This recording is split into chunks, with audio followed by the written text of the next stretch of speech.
You're with Julian on the Brown Note and Scott Morrison, The Great Shame of Australia. I guess the number one reason I started the YouTube variant of this channel was one of the earliest pieces was calling out the Australian news media as being the worst in the developed world, and how they'd let the Liberal Party get away with murder for 10 years, culminating in Scott Morrison. So this is really about the shame of the politicians that enabled Scott Morrison all along, and the media that had his back and would have happily given him another election win.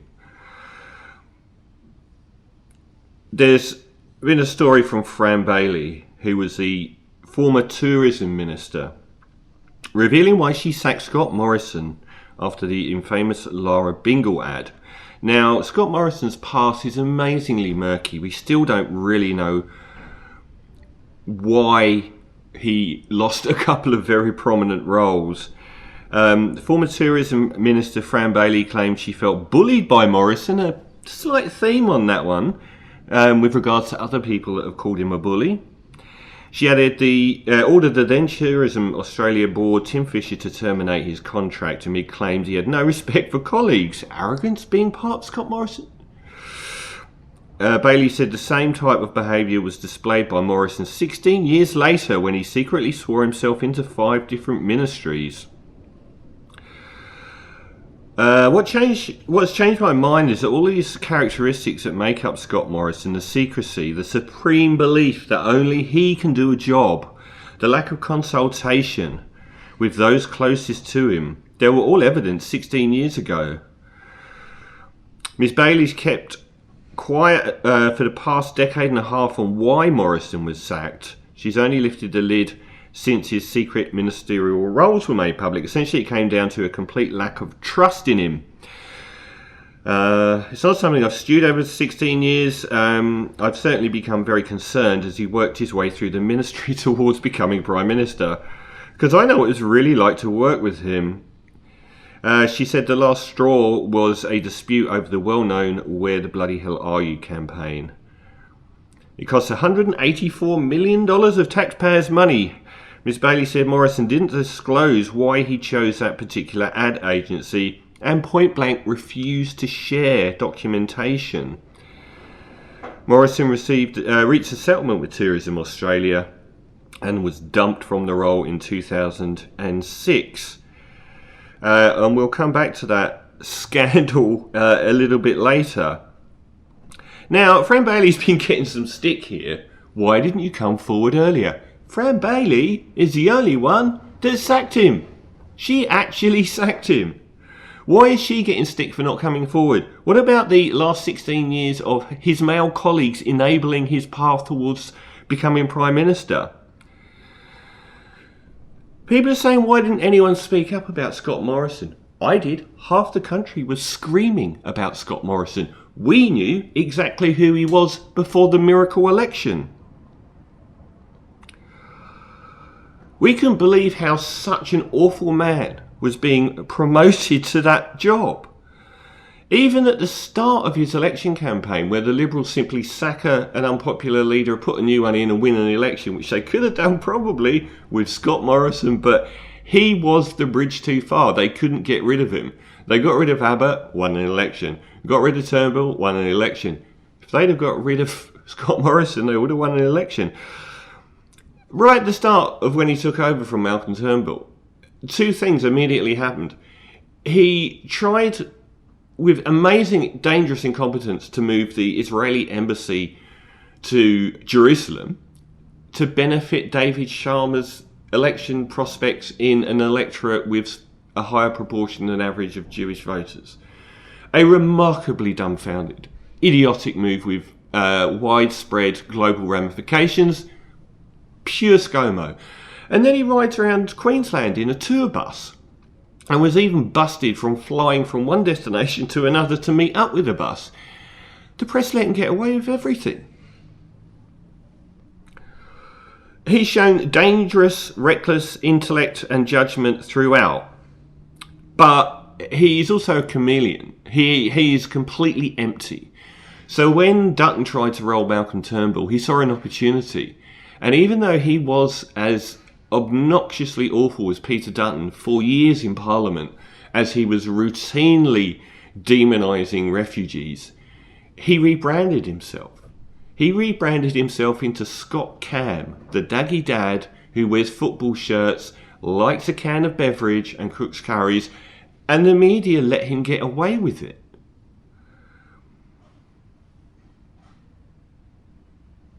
None of us could believe that the third choice in that incompetent, flailing government actually won an election. What does it say about half this country? They wanted to stick it to the left, I guess.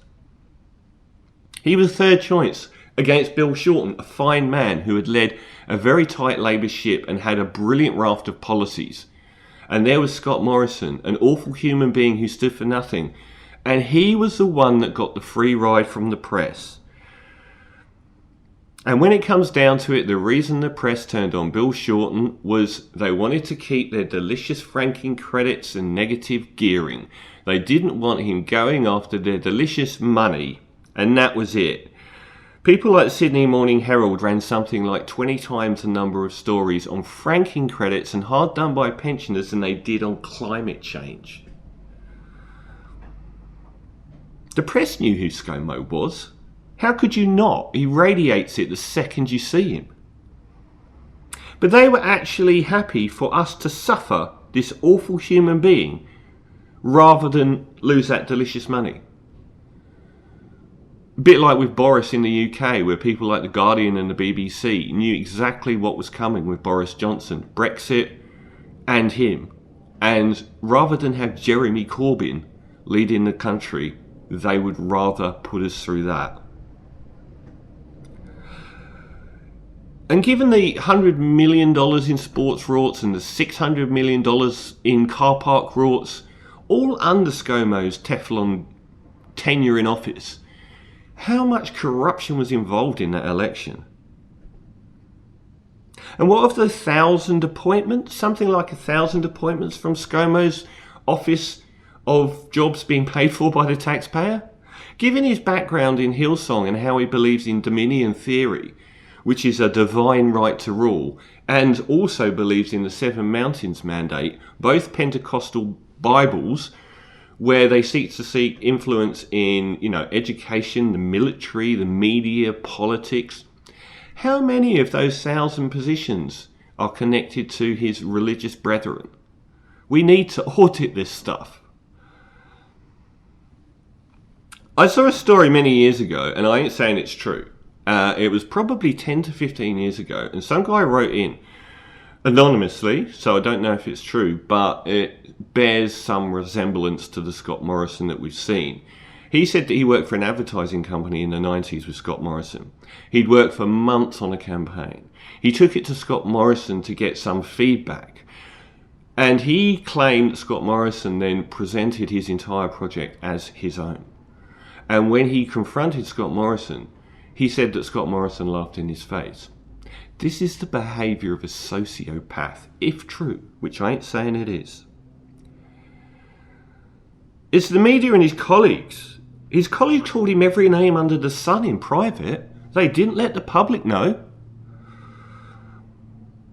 News Corp, I can't stand not saying news. News Corp Murdoch journalists, two of them, went into that last election came knowing that Scott Morrison had appointed himself to 5 separate ministries and kept it quiet from the public. Can you imagine the treatment of Labour if that had been the other way round? They let him get away with absolutely astonishing things. The rape of a female staff member, which has still yet to go to trial. He obviously knew about that and got away with it for 2 election cycles. The China crisis, where he went into bat for Team Trump and destroyed our relationship with our largest trade partner just to make some rubbish 24-hour news cycle claim about sending weapons inspectors into China to find the cause of the coronavirus. The bushfire crisis, where he went on holiday and lied about it. Evading all responsibility becoming synonymous with not holding a hose mate. The media let him get away with it. They might have mildly rebuked him every now and again, but it was the public that turned on Scott Morrison, not the media. The disaster with France over the submarine deal and leaked text messages and being called a liar by one of our biggest allies. The man was so reckless and incompetent and dangerous in office, and they let him get away with it. They let him play politics on any issue, no matter how sensitive or the negative impact, just so he could dominate the 24-hour news cycle. This worst of men should have been found out as a local hardware middle manager in a hardware store, where his intellect, character and honesty would have seen him turfed. He came to be pre-selected under another wave of controversy. Back in 2006, Scott Morrison branded a compulsive liar by former pre-selection rival Michael Talk. Talk, who contested the federal seat that Morrison went on to secure, told the 10 network he certainly used race to attack him. Talk was asked by the 10 network reporter whether the Prime Minister was lying. I think it's pretty obvious he is. He's got that form on that. Just ask Tony Abbott, Malcolm Turnbull, Emmanuel Macron, Barnaby Joyce, all called him a compulsive liar. With the federal election campaign just days away from being declared, the coalition is in damage control after damning allegations about the controversial 2007 Liberal pre-selection. Talg on Sunday in 9 newspapers publicly backed a 2016 account that alleged pre-selectors informed him Morrison had told them a Lebanese candidate could not hold the seat of Cook after the Cronulla riots, and there was a strong rumour that Talc was a Muslim. Talc and another person involved signed statutory declarations attesting to those claims. In 2007, Talc defeated Scott Morrison in an initial pre-selection ballot by 82 votes to 8. We could have stopped him there. That process was overturned by the state executive, and in a new vote, Morrison was victorious and entered federal parliament.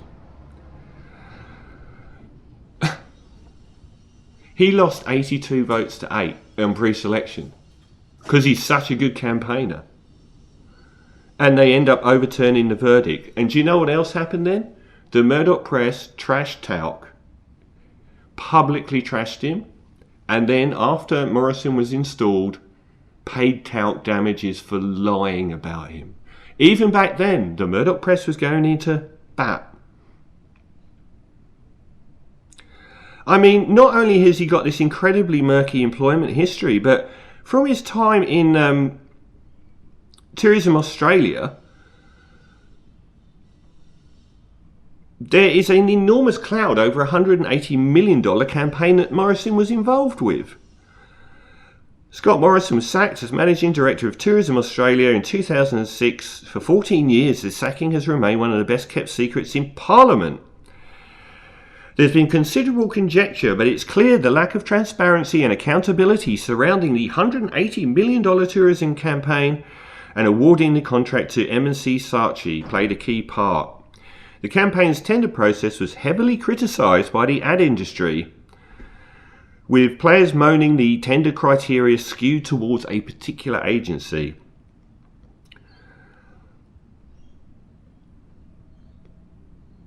And it appears to Scott Morrison, who claimed at the time that a report gave him the reasons for granting the campaign to Saatchi, actually doesn't exist. When people rise through politics despite having no ability or intellect or character, it's usually because they're doing favours for people. We need to know what went on in that $180 million campaign.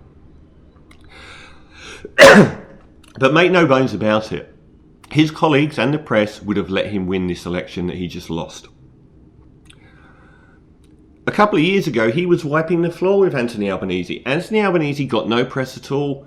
Anthony Albanese hadn't cut through the public. Don't let anyone tell you that Anthony Albanese's campaign and his tactics won that election. It was 18 months of relentless scandals about Scott Morrison turning the public off of Scott Morrison. It had nothing to do with anything that Anthony Albanese had done. If Scott Morrison had kept a clean sheet for that last year, he would have been in office today. And the media and his enablers in Parliament would have let him. And still to this day, people like Waleed Ali, apparently on the left of centre world of politics, still defend him. We've got to regard the press, the mainstream news media in this country, as the enemy. What is this dark cabal they're part of? They all came through some sort of posh boys' school world. They all look after each other. Nothing is bad enough for you to be excommunicated from this group. With people like Christian Porter not even being accused of rape is bad enough. And it doesn't matter whether you're the ex-Liberal Deputy Prime Minister, owned Channel 9 Sydney Morning Herald or the Murdoch Press, they're all ultimately on the same side. We've got the third most concentrated ownership of print news media in the world, behind the state-owned media of China and Egypt. There is nothing out there. The reason the project on Channel 10 often gets abuse for being lefty is because on Channel 9, 7 and 10, that is left-wing to them. Even though us on the left look at it and Waleed Ali in absolute shame. Because there is no voice out there widely actually holding that 10 years of dysfunction, an abysmal performance, and an economy that collapsed, and a deficit that trebled. No one was holding them to account. And the Liberal Party themselves are just this self-serving, corrupt gravy train. They only go into politics to do favours for their mates and then take up $500,000 a year jobs afterwards. That's why we've got to acknowledge that the press in this country aren't our friends. They would allow a man so onerous and vile and incompetent and bullying and reckless and empty to lead us.